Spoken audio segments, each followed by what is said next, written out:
Hello everyone, welcome to my channel and welcome to yet another video on integration. If you are new to this channel or you haven't yet subscribed, please support the channel by subscribing and sharing these videos with friends. It will help us grow the channel and give us the impetus to develop many more videos to support you and many other students. In this video, I have this integral to look at. Hopefully I can have sufficient time to go through another one of a similar nature. But before I start, I want to remind you of what I covered last time in the previous video. I did look at integrals of the form, the integral of sine of 7x sine of 10x dx. So a product of two sine functions. And also a product of two cosine functions. So cosine of 8x, cosine of, let's say, pi x, for example, dx. A product of two cosine functions. In this one, I would like to look at a product of a sine function and a cosine function. How do we approach it? So here is the approach. I hope I can be fast enough to tackle the second integral. So page 1, like I said, we have the integral of sine of 6x cosine of 5x dx. Now, like we did in the previous video when we had sine, cos, I said you use compound angle formula for cosine. In this case, we're going to use compound angle formula for sine. So let me remind you, sine of A plus B is equal to sine of A cosine of B. There's a plus here, so for sine we maintain that sign, and it will be cosine of A sine of B. Now, if you change the sign there to minus, it will be sine of A minus B. This will be sine A cosine of B minus, remember the sign, for sine you maintain the sign there. So minus, plus, and sine A cosine B, and then it has to be cosine A sine B. Now, if you look at this one here, it's sine cosine. So what you want is this part here, sine cosine, which means all I have to do now is to add the two equations because these two cancel. So adding the two, what we obtain is the following. Obviously, like I said, these cancel. So what you have on the left is sine of A plus B plus sine of A minus B will be equal to, these two are like terms, and adding them together, you just have 2 sine A cosine of B. Now, if you look at this here, it's sine cosine. We don't have 2 outside there. So we have to divide by 2 both sides as follows. So 1 over 2, that would imply 1 over 2, open brackets here, sine of A plus B plus sine of A minus B. This will be equal to just sine A cos B. Now we have what we are looking for. Here is sine cosine. So now I can let A be equal to 6x and B be equal to 5x. Now we substitute these two into this equation here. Therefore, half of sine of 6x plus 5x. Remember, A plus B will be that plus that.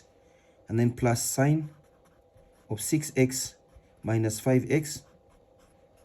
This must be equal to sine of 6x and then cosine of 5x, like that.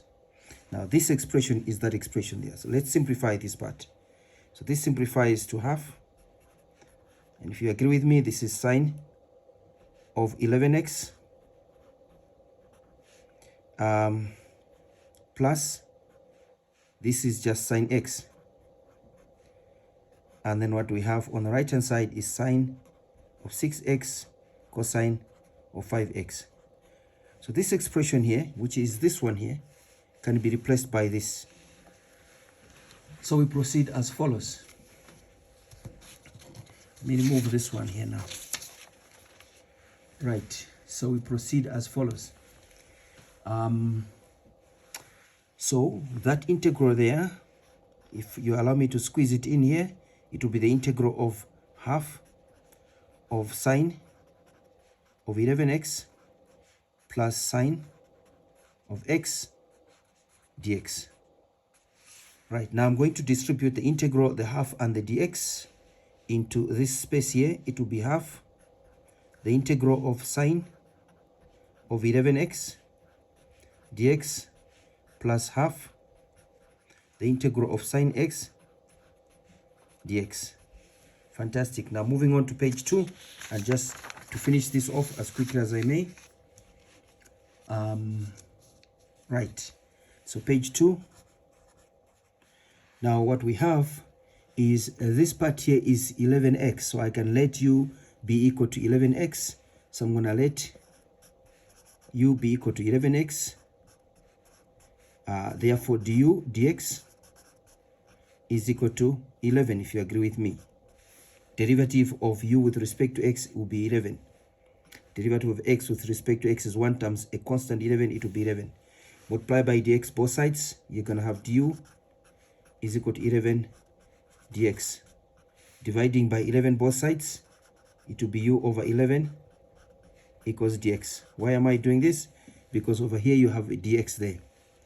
So therefore the entire of this integral can change as follows. I'm going to change it to 1 over 2, the integral of sine of u du over 11 plus half the integral of sine x dx. Now 11 is a constant, we can take it out, and it's dividing, remember, so I have 1 over 11 times half, it will be 1 over 22, the integral of sine u du plus half the integral of sine x dx. Now I can integrate. Remember, the integral of sine is minus cosine, so this is 1 over 22 times minus cosine, actually minus cosine u, minus cosine u there. I want to make sure that it's clearly seen. Minus cosine u plus half, this is minus cosine x, and then I have to say plus c because this is an indefinite integral. Now moving forward, cleaning up here, I have minus 1 over 22 cosine of u minus 1 over 2 cosine of x plus c. Now remember, u is 11x, so I can replace u with 11x, and what I have as my final solution is 1 over 22 cosine of 11x minus 1 over 2 cosine of x plus c. You can choose to simplify this right as a fraction of one denominator, but it doesn't matter, it's not necessary. So this would be your final solution to this integral. Looking at my time here, I have 8 minutes. Let me try and see if I can squeeze in the second one. So we just complete this, and in my next video we'll look at something different. The next one we have is this one. It's the integral of cos 5x sine x. Remember, this one we've been looking at is sine 6x cos 5x. Now look at these two. We're starting with cosine here, and then sine here. We start with sine and then cosine.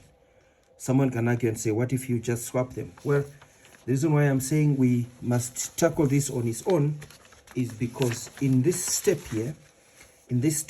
here, if you notice, looking at what we have here, it's cosine sine. We would be looking for the term at the end there, which means instead of adding, we end up subtracting as follows.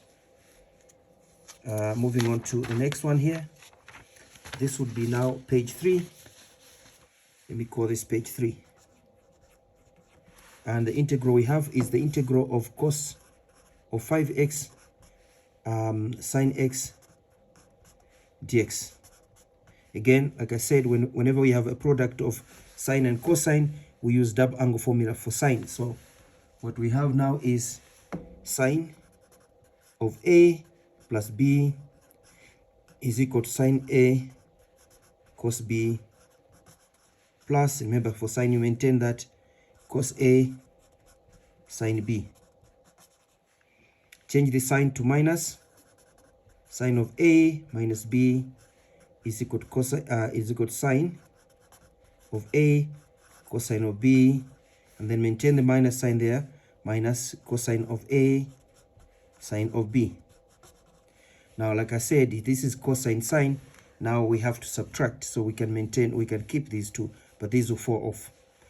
So subtracting the two functions, the equations, we have the following. This is what we're saying. Subtracting the left hand side, we have sine of A plus B minus sine of A minus B. This term minus that term. If you notice, these two fall off, but that sign changes that sign to plus. So I'm going to have two like terms, they added together. My final answer is 2 cos of A sine of B. And dividing by 2 both sides, so I have cosine sine. I'm going to have 1 over 2 times sine of A plus B minus sine of A minus B, and then what I have on the right hand side is just cosine of A sine of B. Fantastic. This one here is that form there, if you notice. So all I have to do is let A be equal to 5x and B be equal to x. Let A be equal to 5x and B be equal to x. Therefore, what we have substituting in that equation, we have half sine of 5x plus x minus sine of 5x minus x. This will be equal to cosine of 5x sine of x. This is exactly that one there. Let's simplify this part. So this is half of sine of 6x minus sine of 4x. This is equal to cosine of 5x and then sine of x. So that integral therefore changes to the integral of half of sine of 6x minus sine of 4x, and then I have dx. Now distributing the integral half and dx, what I have is, this will be the integral of half sine of 6x dx minus half the integral of sine of 4x dx. Now take half out because it's a constant. Taking us to page 4 and just completing this one. What we have now is, this is page 4. What we have now is the following. Right. Just want to make sure they are in proper order. So what we have now is, we have half outside, the integral of sine of 6x dx minus half the integral of sine of 4x dx. At this stage, if I let u be equal to 6x and t be equal to 4x, you agree with me that du dx is equal to 6 and dt dx equals 4.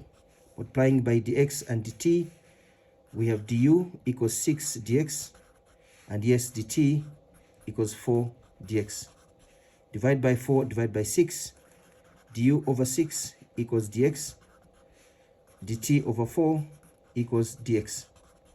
Now, we substitute these expressions in there. That integral changes to as follows, the two integrals, 1 over 2, the integral of, there I have sine of u du over 6. Remember, 6x is u and dx is d over 6. And then I have minus half. We have the integral of sine of t. Remember, 4x is t. And what is dx? Well, it's dt over 4. dt over 4. Now remember, 1 over 6 is a constant, 1 over 4 is a constant, take them out. 1 over 6 times 1 over 2 is 1 over 12. The integral of sine u du, here it will be 1 over 8. 1 half times 1 quarter is 1 over 8. The integral of sine t dt. What do we have here? Well, remember the integral sign is minus cosine. So this is 1 over 12 times minus cosine of u minus 1 over 8 times minus cosine of t, and then I have to say plus c, because this is an indefinite integral as well. Simplifying and bringing back the original variables, remember t equals 4x and u equals 6x. This changes to minus 1 over 12, and I have cosine of 6x, remember? And then the minus and the minus will give us a plus sign, 1 over 8, and that will be cosine of 4x. Remember, t equals 4x over here, and then plus c. This is the final solution to the second integral, which is this one here. I hope you found this useful. I'll see you in the next one.